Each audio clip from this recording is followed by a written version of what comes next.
Well, we are back again, and today our conversation is going to be based on what? Farming in Africa.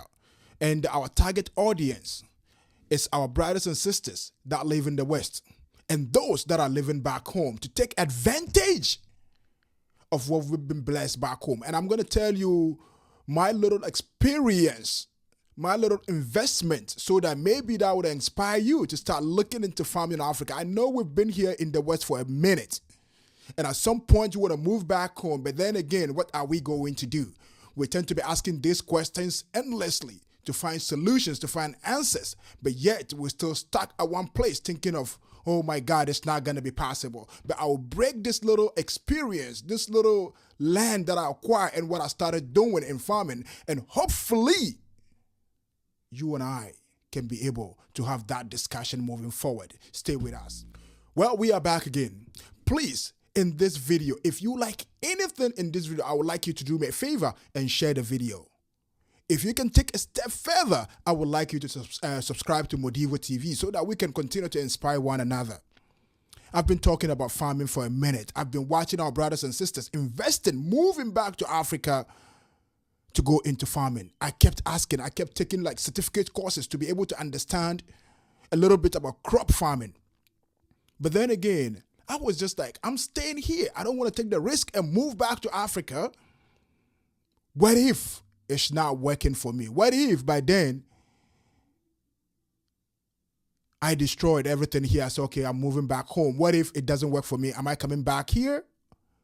Or I'm going to stay back in Africa? So let's talk about this. The first thing that I did was to kept asking, calling people that I don't even know anywhere.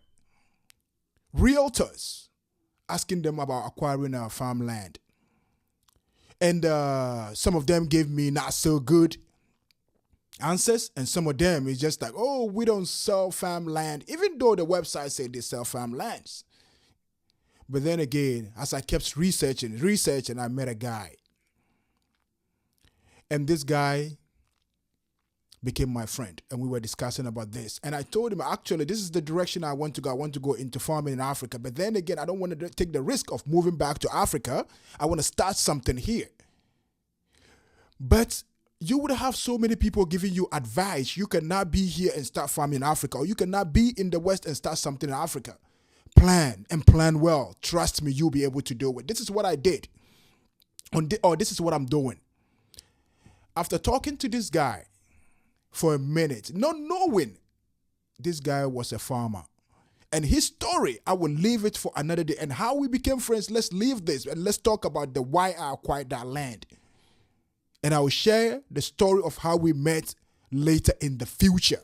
But please do me a favor and subscribe to Modivo TV. First, land acquisition. I was talking about I want to buy the farmland. In some area, they told me it's 200,000 cities. 200,000 cities. I think, is it 200,000 cities? Which is like, 200 million cities. Which is maybe equivalent to, if I'm right, maybe $1,800 or something like that. Canadian dollars. But then again, this guy that I met, what he told me was, as a beginner, why don't you rent the land? And the good thing about Ghana, I'm from Ghana, the good thing about Ghana, renting a land to do your farming is the easiest per my experience. It's cheaper, and sometimes because we live in the West, it's so cheap to the extent that we find it hard to believe. I remember some years back, a guy told me to rent a land in the Volta region of Ghana is $25. I said, no, you might be crazy. $25 to rent a land for a year. I thought this guy was a scam. But then again, he was telling me the truth. But let's move on to the realities of what I'm doing right now. This guy, he told me, why don't we rent the land? And I told him, okay, how do we do that? He said he can easily go to a place and just talk to them and see if he can be able to get the land for me. But he's a farmer, but because of some little problems that he was having, he put that farming on hold. I will tell you the story maybe in the future when we get to know each other, when we start sharing deep stories about ourselves. So he went, talked to these people. They said, yeah, they rent lands. But I said, okay, I need 2 acres. This guy was able to talk to them, and they said the 2 acres. Each acre is what? 50 Canadian dollars, which is equivalent to 500 Ghana cedis for a year on 1 acre. So if you're lending 2 acres, it's 100 Canadian dollars for a whole year. Wow. And it's close to a river. I said, okay, let me give it a try. We went, we did the paperwork, we paid for it. And now, what's next? Because this guy is deep rooted in the agribusiness and agriculture. He knows a lot. So the first thing he told me to do is to get a tractor, for which we did. To do the, how do we call it? Is that the harrowing? No, not the harrowing. There was a word that he used. Oh my God, I forgot. It skipped my mind. Forgive me. And they did that this past Friday, which is the 6th. What's today? Today is the 9th. Yes, the 7th was when they did that. They did the plowing. Yes, the plowing. And they came back yesterday, being the 8th, to finish everything. And the tractor that we hired also cost $500 per acre. So for the 2 acres, he charged $100, equivalent to 100 Canadian dollars. And we gave him. And this is the land. They are working on it. I'm happy. So now, we were talking about getting some pipelines to connect from the river to the farm. But my guy was telling me, let's wait for a minute. It might rain this week. God being so great, it rained today, being the 8th of February. It did rain. So next week on the 15th, they will go back again and do the plowing. After the plowing, they will do the, I think, harrowing, they call it. I don't know those Greek names. So please, I'm just new in this. Forgive me.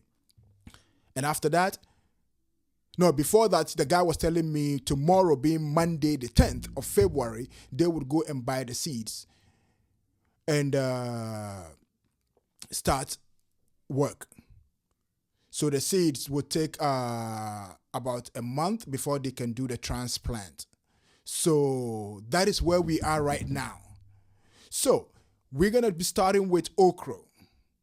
He said we have to do some mixed cropping. So his goal was to do okra and what's the name? Habanero pepper. So he would do the okra and the habanero. But then again, he told me the seed for the okra is, I think, per 1.5 acre is going to cost us something about $150.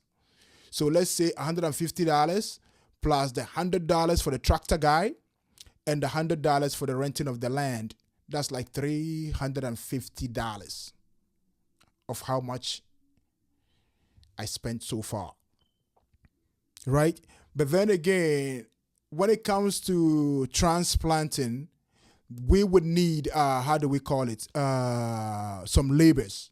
And he told me he would get the guys in the area and we would know how much we're going to give them. But at some point, he would tell me how many we need and how many laborers we need. And from there, we would know the next cost.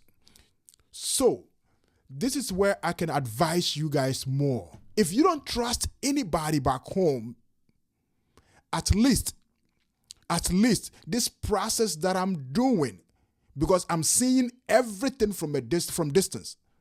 And I trust the guy. I'm not saying you should trust your guy, but I trust this guy. I'm seeing everything. And okra takes like 2 months for harvesting. If I want to move back, I can wait. Because during harvesting is where most of the problems are. You will say, oh, this guy cheated me and there are so many stories. So during harvesting, if you want, you can go back home. But I don't want to go back home during this first period. I want to make sure the guy will do everything because we're trying to build some long-term relationship. And I told him, this is the contract we're going to sign. Whatever we make, I'm not going to be greedy. I'm not looking for to be rich within that first year. Now, my goal is to build that relationship between me and you so that we can grow. That's what we did. And the contract is whatever I spent in this, or I would spend later again in this first 2 acres. I'm going to take that out at the end of the harvesting cycle, right? I'm going to take that out. Whatever that come in as profit, we're going to divide into 2. You take half, I take half. Even the goal is because he's somebody who has deep knowledge. He was deep rooted about agriculture. So it's somebody I want to hold. But this is the first test that we're giving each other. This is the first relationship that we're trying to build. So I think so far I'm really happy with this guy, and he's happy with me. So it's a win-win for everybody. I can stay here for long because the goal is to be able to buy the plot of land and do a lot before I can move back home. But if everything goes well in this first period, I believe that I'm preparing in a way to go back to Africa. If you see this story, it's something that you can also start thinking about this type of direction. Don't just go put so much into it because you don't know maybe the next person that you can be partner with. Take your time. Take one step at a time. And at some point, trust me, you would be able to do it. If you learn any lesson in this video, please do me a favor again. Share this video because the goal is we are all in the West. We want to survive back home. We want to find a way, just like we said, we want to move back home. We want to move back home. We should always be able to share our story. We should be able to learn from one another. This is the experience this is the story that I have for you at this moment. And by next week, hopefully they will be doing something on the land and I'll let you know. The goal is to be able to buy a plot of land. And I know that in Ghana, it's easy to rent. And in some areas, actually, they would give the land for you for free. But I mean, of course, not free for like permanent free. For some, you can be able to, how do we call it, do your farming on it. So please, let's all go into farming. Let's look into that because we've been complaining that, hey, it's hard in the West. We should not sit until the next person come take over Africa. We should be able to invest back home. Thank you for watching. And please, please, please, let's share this video. Thank you and have a great day. Bye-bye.